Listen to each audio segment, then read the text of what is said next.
Hello guys, उम्मीद करते हैं आप सभी लोग बहुत ही अच्छे होंगे। और 23 दिसंबर को एग्ज़ाम हुए बहुत सारे कॉलेज में 11th एग्ज़ाम और ईपीएस। और फिर इसके बाद हम बीएसटी और अकाउंटेंसी जो 23 दिसंबर, 24 दिसंबर और आज भी 26 दिसंबर को बहुत जगह एग्ज़ाम हुआ है। उस सारे क्वेश्चन की मैं आंसर की तैयार करके आप लोग के लिए अच्छा सा वीडियो बनाकर लाया हूँ।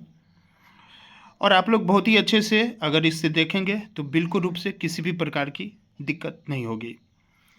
सबसे पहला क्वेश्चन था, निम्न में से नवाचार का स्रोत क्या है?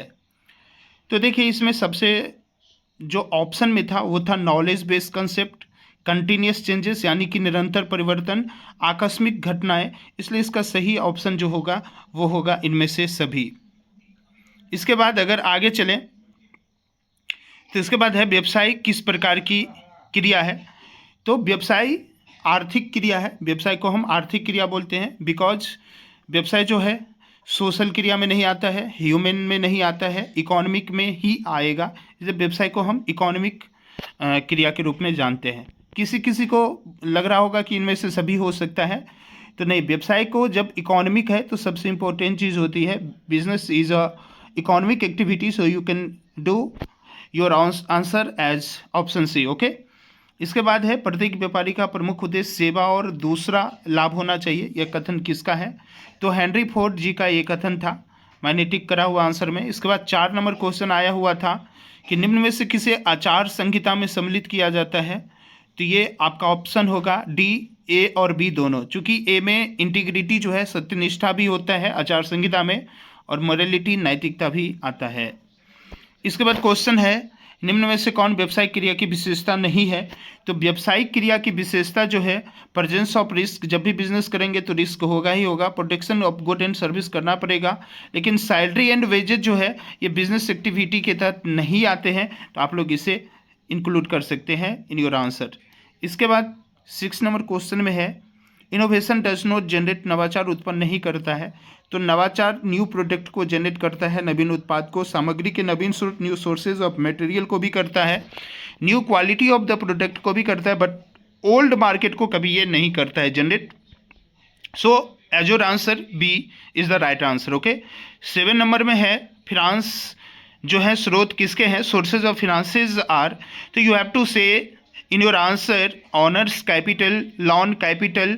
तो ये दोनों ही ऑप्शन जो है सही है। जो वित्त के सोर्सेज हैं वो जनरली क्या होते हैं? ऑनर्स कैपिटल होता है और लॉन कैपिटल होता है। इसलिए आंसर सी होगा, 7 का सी। 8 नंबर, निम्न में से नवाचार की अवस्था कौन नहीं है? तो नवाचार की अवस्था में व्यावसायिक विचारों की पहचान, identification of business ideas, business planning, व्यवसाय का नियोजन नहीं होगा। प्रिपरेशन ऑफ प्रोजेक्ट रिपोर्ट जो है ये नवाचार की अवस्था में नहीं है। यानी ये दोनों ही आता है और ये नहीं आता है, इसलिए आपका आंसर सी होगा। उद्यमिता नवप्रवर्तनकारी कार्य है, यह कथन किसका है? तो entrepreneurship is an innovation function, the statement is of Schumpeter ji. ये सुम्पीटर जी का दिया गया कथन है, इसलिए आपका आंसर होगा 9 का बी। जब आप निकालते हैं return on investment, so you will have to total profit upon total capital into 100, so your answer is A. Now you have to question, next question is break even point. So what would be answer of this question number 11? So अस्थाई लागत बट्टे बिक्री राजस्व minus प्रवृत्ति लागत, यानी कि fix cost upon में sales revenue minus variable cost, और 100 को जब मल्टीप्लाई करते हैं तो इससे ब्रेक इवन पॉइंट निकलता है। आपको मालूम है sales minus variable cost contribution होता है, तो कुछ बच्चे बोलते होंगे फिक्स कॉस्ट अपॉन में कंट्रीब्यूशन। तो yes, this is right. Fix cost upon में कंट्रीब्यूशन या फिर sales revenue minus variable cost into 100, this is right answer. Now ethics is are. Ethics क्या है? तो आपको इथिक्स देखिए, अकाउंटिंग इथिक्स भी होते हैं। इथिक्स मीन्स जनरली आप बोल सकते हैं एक हिसाब से कि जो आपकी कुछ मान्यताएं होती हैं जिसे हमें करना होता है, जो कुछ नीति होती है, नैतिकताएं होती है, तो इसके तहत कुछ पर्सनल भी होते हैं, अकाउंटिंग्स भी होते हैं। तो पर्सनल इथिक्स भी आते हैं, अकाउंटिंग्स भी होते हैं, इसलिए ए एंड बी दोनों ही आंसर हो जाएगा। उद्यमिता मूल्य के उदाहरण है entrepreneur value is are.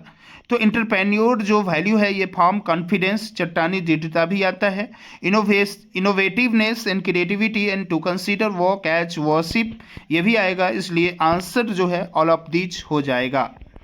Next आपको लोगों के लिए क्वेश्चन नंबर 14 जो है 14 में है, निम्न में से कौन व्यावसायिक मूल्य नहीं है? So you will have to put your answer theoretical value 1, यानी ए जो है ये इसका आंसर हो जाएगा, ये व्यावसायिक मूल्य नहीं है, इसके तहत ये आता है। बाद बाकी जो पॉलिटिकल वैल्यू होते हैं, इकोनॉमिक वैल्यू, सोशल वैल्यू, ये डिपेंडेंट होते हैं।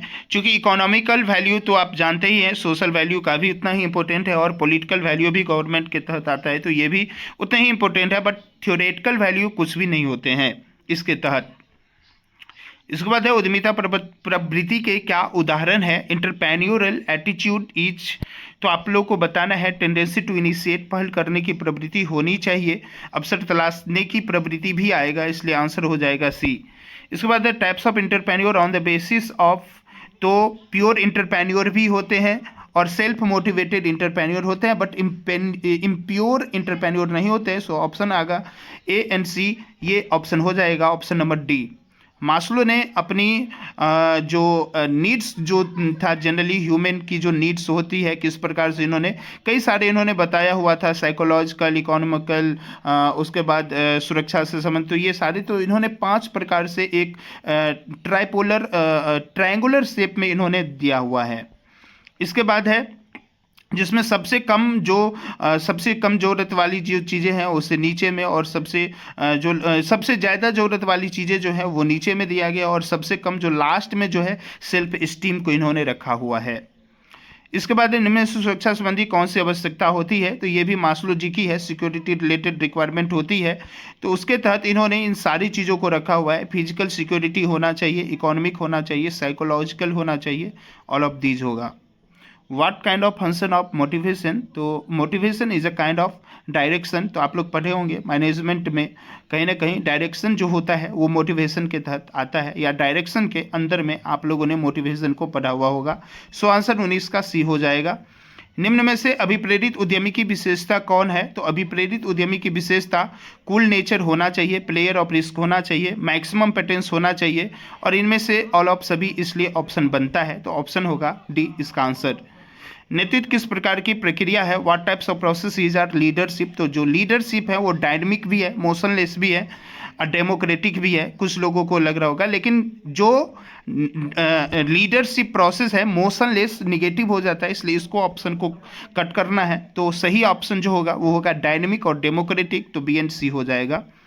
उपक्रम के विकास के लिए नेतृत्व क्यों है? तो नेतृत्व जो है हम अननेसेसरी नहीं बोल सकते हैं, वेस्टेज ऑफ टाइम नहीं बोल सकते हैं, कंपलसरी नहीं बोल सकते हैं, तो नेसेसरी जो होता है ये होता है, चूँकि हर प्रकार के फॉर्म के लिए या फिर इसके लिए कहीं ना कहीं जनरली हम बोलते हैं इंटरप्राइज लीडरशिप का होना जरूरी नहीं होता है, चूँकि बहुत सारे एक्सपेंस होते हैं, तो ये नेसेसरी के तहत आता है, तो 22 का ए ऑप्शन नंबर होगा। इसके बाद various of communication is are, तो वेरियस ऑफ कम्युनिकेशन जो होते हैं, वेरियस फॉर्म जो होते हैं कम्युनिकेशन के, इसमें कंप्लेन, ये भी कहीं ना कहीं इन्फॉर्मेशन कम्युनिकेशन हो रहा है, इन्फॉर्मेशन भी आएंगे, ऑर्डर भी आएंगे, तो all of this is your answer. 23 की डी होगी।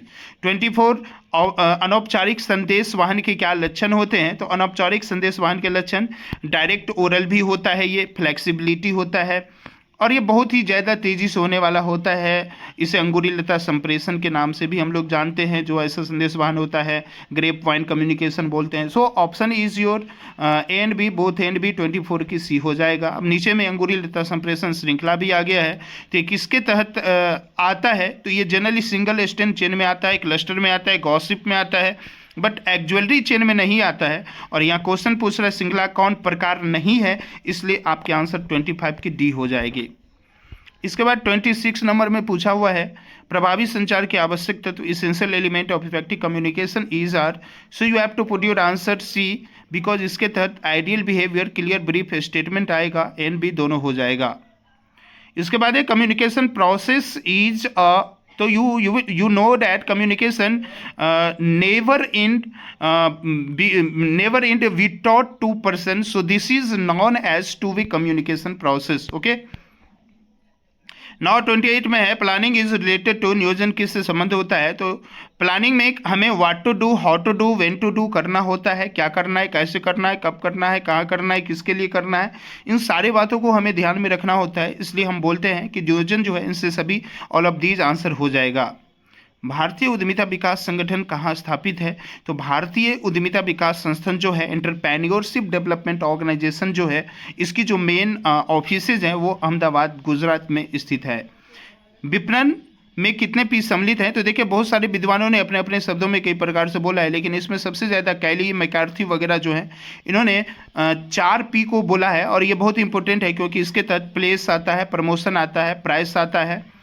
प्लेस हो गया, प्रमोशन हो गया, प्लेस हो गया, प्राइस हो गया, प्रमोशन हो गया, और मैं एक कुछ छोड़ रहा हूँ, प्लेस, प्राइस, प्रमोशन और प्रोडक्ट आते हैं। तो ये मेनली इंपॉर्टेंट होते हैं। ठीक है, आप आने वाले जो सब्जेक्टिव टाइप के क्वेश्चन थे उसमें थे state the names of women enterprises, what is the meaning of market, what do you understand retailer, challenges, नियोजन, प्लानिंग क्या होता है, नियोजन की 2 समस्या, संप्रेषण के बारे में, एक अच्छे नेता के गुण। तो यू कैन टेक स्क्रीनशॉट